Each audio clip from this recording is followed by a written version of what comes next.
Era quarta-feira, dia 30 de maio, exatamente às 19h15 que eu te conheci. Era uma noite especial, o seu olhar foi me tirando as palavras, a minha impaciência foi me entregando, aí você sorriu. Quando me abraçou não consegui conter as lágrimas.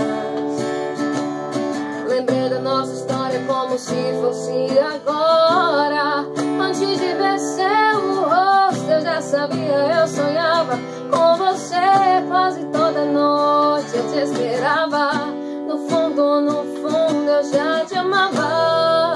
E hoje eu tenho tudo é você. Só quero agradecer. Não posso reclamar de nada. Antes de ver seu rosto eu já sabia, eu sonhava com você.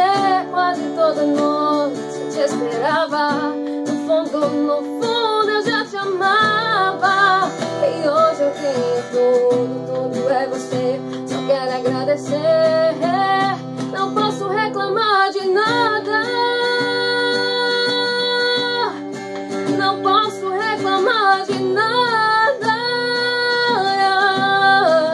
Não posso reclamar de nada.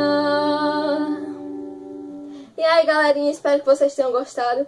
Essa aí foi minha versão de Eu Já Te Amava, de Paula Matos. Se você gostou, deixa aí o seu like, deixa um comentário, se inscreve aí no canal, compartilha, certo? Então, fiquem com Deus.